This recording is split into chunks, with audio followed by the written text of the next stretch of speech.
Hello दोस्तों, आज हम मस्तिष्क की संरचना और उसके विभिन्न भागों के कार्यों के बारे में अध्ययन करेंगे। सबसे पहले यहाँ पे हमने मस्तिष्क की संरचना बनाई है। अब इस संरचना को हम एक बार नामांकित कर देते हैं। यहाँ पे जो ऊपर वाला भाग दिख रहा है आपको, इसे हम प्रमस्तिष्क बोलते हैं। इसके बाद ये वाला जो पार्ट है इसे हम मध्य मस्तिष्क कहते हैं।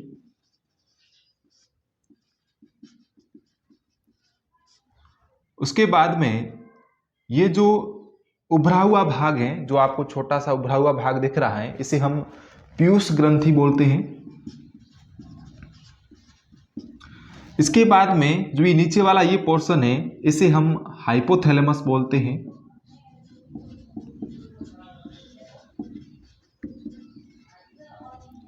हाइपोथैलेमस का मतलब हुआ कि थैलेमस के नीचे वाला भाग जो है वो हाइपोथैलेमस है।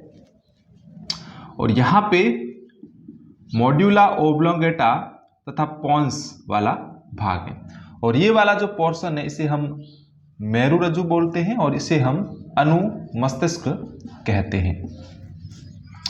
मस्तिष्क की नामांकित संरचना के बाद में कुछ क्वेश्चन है जिसके आंसर आपको जानना जरूरी है। पहला कि मस्तिष्क का वजन कितना होता है। अगर औसत वजन की बात की जाए तो लगभग 1350 ग्राम की बात करेंगे।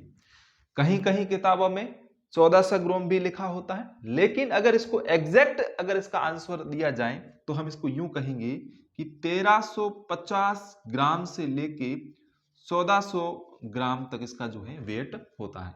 अगर आपको ऑप्शनली विकल्प में प्रश्न आ जाए तो वहां पे आप 1350 ग्राम सही करोगे। दूसरी बात है सुरक्षा। ये हमारा जो मस्तिष्क है, मस्तिष्क को बाहर से जो सुरक्षा प्रदान करता है वो एक हड्डी सुरक्षा प्रदान करती है जिसे हम क्रेनियल हड्डी बोलते हैं।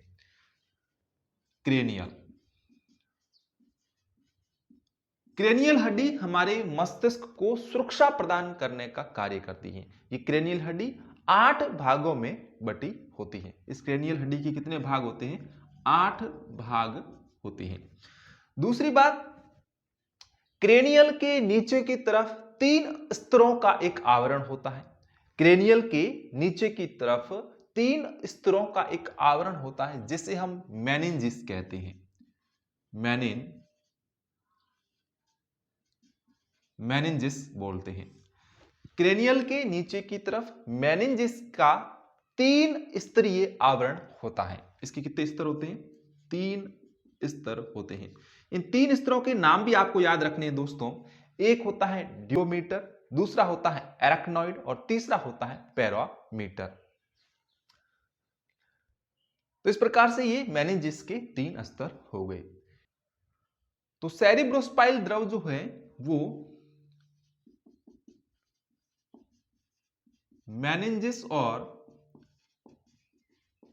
मस्तिष्क के बीच में भरा रहता है, जो हमारे मस्तिष्क को सुरक्षा प्रदान करने का कार्य करता है।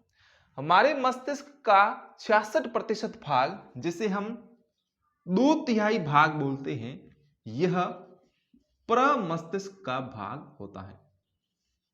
प्रमस्तिष्क का भाग होता है। एक बार वापस से आप रिवाइज कर लीजिए कि हमारे ब्रेन का जो वजन है वो 1350 ग्राम है। जो सुरक्षा देने का काम करता है वो क्रेनियल करता है। क्रेनियल के कुल 8 भाग होते हैं। क्रेनियल के नीचे की तरफ एक 3 स्तरीय आवरण होता है जिसे मेनिंजिस कहते हैं। मेनिंजिस के 3 स्तर कौन कौन से हैं? ड्यूरोमीटर, एराक्नॉइड और पैरामीटर। सेरिब्रोस्पाइनल जो द्रव होता है वो मेनिंजिस और मस्तिष्क के बीच में भरा रहता है, जो हमारे मस्तिष्क को सुरक्षा प्रदान करता है। मस्तिष्क का 2/3 अर्थात 66% भाग प्रमस्तिष्क का होता है। तो ये कुछ बेसिक से क्वेश्चन है जो सीधे सीधे एग्जाम्स के अंदर पूछ लिए जाते हैं, इसलिए मैंने इसको अलग से लिख दिया। अब यहां पे हम हमारे तंत्रिका तंत्र का थोड़ा सा वर्गीकरण पढ़ लेते हैं। तंत्रिका तंत्र का वर्गीकरण पढ़ने से मस्तिष्क को पढ़ना थोड़ा आसान हो जाएगा। तंत्रिका तंत्र। तंत्रिका तंत्र अर्थात नर्व सिस्टम 3 भागों में बटा होता है। Central nerve system, peripheral nerve system, autonomous nerve system. केंद्रीय तंत्रिका तंत्र, परिधीय तंत्रिका तंत्र और स्वायत्त तंत्रिका तंत्र। हमारा जो मस्तिष्क और जो मेरुरज्जु है वो सेंट्रल नर्व सिस्टम का हिस्सा होते हैं। तो सेंट्रल नर्व सिस्टम दो भागों में बटा होता है, ब्रेन और स्पाइनल कॉर्ड। ब्रेन भी आगे जाके अग्र मस्तिष्क, मध्य मस्तिष्क और पश्च मस्तिष्क के अंदर विभाजित होता है। यहां तक आपने मोटा मोटी चीजें पढ़ ली। अब यहां पे जो मेन चीज है कि मस्तिष्क के विभिन्न जो भाग हैं उनका कार्य क्या है, इनकी स्पेसिफिक वर्क क्या है, उसे भी समझ लेते हैं। सबसे पहले हम अग्र मस्तिष्क की बात करते हैं। अग्र मस्तिष्क का क्या कार्य है? अग्र मस्तिष्क के अंदर पहला जो पार्ट है जिसे हम सेरिब्रम बोलते हैं, जिसे हम प्रमस्तिष्क बोलते हैं, सेरिब्रम बोलते हैं। सेरिब्रम या प्रमस्तिष्क का जो कार्य है वो कार्य है सोचना, चिंतन करना, ज्ञान, चेतना, याददाश्त। ये सारी चीजें किसके द्वारा कंट्रोल होती हैं? सेरिब्रम के द्वारा कंट्रोल होती है। ये मस्तिष्क का सबसे बड़ा भाग है। ये मस्तिष्क का सबसे बड़ा भाग है, 66% हिस्सा कवर करता है। इसके द्वारा सोचना, विचारना, चिंतन करना, ज्ञान, चेतना, याददाश्त, ये सारी चीजें सेरिब्रम के माध्यम से कंट्रोल होती है। दूसरा जो पार्ट है वो है थैलेमस। थैलेमस के माध्यम से संवेदी और प्रेरक तंत्रिकाओं का नियंत्रण किया जाता है। जैसे कि बाहर से अगर हमें कोई सुई सुबो देता है या बाहरी वातावरण से हमें जो ज्ञान की अनुभूति होती है वो थैलेमस प्रदान करता है। बाहर से जितने भी संवेद आ रहे हैं, वो थैलेमस के माध्यम से नियंत्रित होते हैं। हाइपोथैलेमस हमारे ब्रेन का सबसे महत्वपूर्ण भाग है, जिसके द्वारा भूख, प्यास, घृणा और भावनाओं का मतलब यहां पे हो गया हंसना, रोना, प्यार इत्यादि। ये सारी की सारी क्रियाएं भावनाओं के अंतर्गत आती है और ये भी हाइपोथैलेमस के द्वारा नियंत्रित होते हैं। डायरेक्टली नहीं बट इनडायरेक्टली हाइपोथैलेमस के द्वारा नियंत्रित होते हैं। भूख, प्यास, घृणा हाइपोथैलेमस के द्वारा नियंत्रित होते हैं। यहां पे हम बात कर रहे हैं भावनाओं की।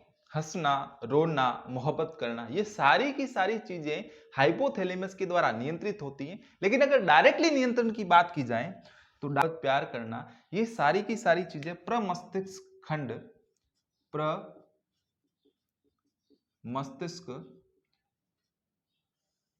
खंड के माध्यम से नियंत्रित होता है। यहां पे एक बात समझनी बहुत आवश्यक है, बच्चे बहुत कंफ्यूज होते हैं यहां पे कि सर हंसना, रोना और प्यार मोहब्बत करना ये अगर प्रमस्तिष्क खंड के द्वारा नियंत्रित होता है तो फिर हाइपोथैलेमस का नाम क्यों आता है?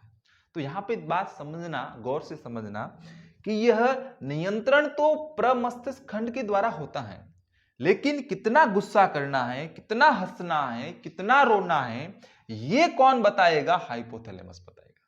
किसको बताएगा? प्रमस्तिष्क खंड को बताएगा कि इसमें हमको इतना रोना है।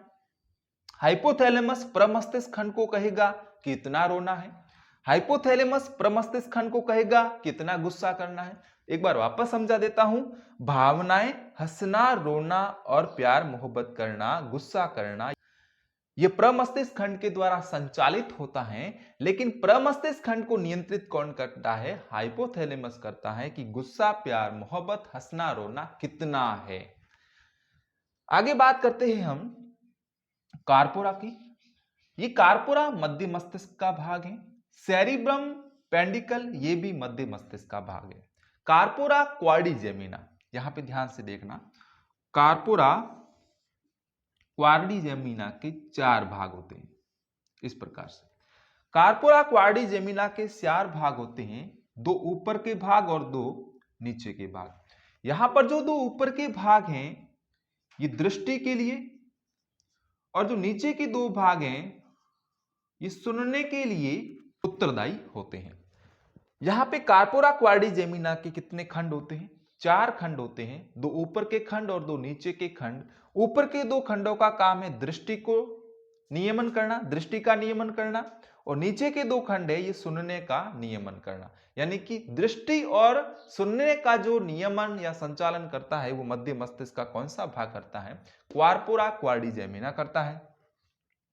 सेरिब्रल पेंडिकल का काम है, कभी कभी हमारे शरीर के अंदर मस्तिष्क कहीं व्यस्त होता है। जब मस्तिष्क की व्यस्तता होती है उस कंडीशन के अंदर हमारे शरीर में मेरुरज्जु को वो कार्यभार सौंपा जाता है। तो मस्तिष्क और मेरुरज्जु के बीच में जो सामंजस्य स्थापित करने का काम करता है वो सेरिब्रल पेंडिकल का काम होता है। तो सेरिब्रल पेंडिकल का काम हमारे शरीर के अंदर मस्तिष्क और मेरुरज्जु के बीच में सामंजस्य स्थापित करने का होता है। सेरिबेलम अर्थात अनुमस्तिष्क, सेरिबेलम अर्थात अनुमस्तिष्क का काम हमारे शरीर के अंदर संतुलन का है। संतुलन से संबंधित अगर प्रश्न पूछा जाता है तो उसका आंसर अनुमस्तिष्क होगा। फिर प्रश्न आता है मॉड्यूला और पोन्स से संबंधित। तो हमारे शरीर के अंदर उपापचय क्रियाओं का नियंत्रण इनके द्वारा किया जाता है, जैसे कि पाचन की क्रिया है, श्वसन की क्रिया है, उत्सर्जन की क्रिया है, या फिर श्वास लेने की जो हृदय नियमन की क्रिया है। ये सारी की सारी जो क्रियाएं हैं, उपापचय क्रियाएं, ये सारी की सारी किसके द्वारा क्लियर होती है? मॉड्यूला और पोन्स के द्वारा। चलिए हमने केंद्रीय तंत्रिका तंत्र अर्थात सेंट्रल नर्व सिस्टम के बारे में पढ़ा। इसके बाद में कुछ प्रश्न पेरिफेरल नर्व सिस्टम से संबंधित पूछे जाते हैं कि पेरिफेरल नर्व सिस्टम अर्थात परिधीय तंत्रिका तंत्र क्या होता है। केंद्रीय तंत्रिका तंत्र से जो तंत्रिकाएं निकलती है, केंद्रीय तंत्रिका तंत्र से जो तंत्रिकाएं निकलती हैं उसे ही हम परिधीय तंत्रिका तंत्र कहते हैं। जैसे ब्रेन से कितनी जोड़ी निकलती है? 12 जोड़ी, प्लस स्पाइनल कॉर्ड से कितनी जोड़ी निकलती है? 31 जोड़ी। तो ये जो तंत्रिकाओं का जो समूह है यही हमारा क्या कहलाता है? पेरिफेरल नर्व सिस्टम कहलाता है।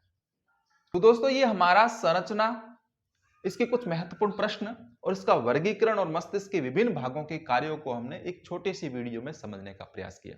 लगातार साथ बने रहिए। बहुत बहुत धन्यवाद।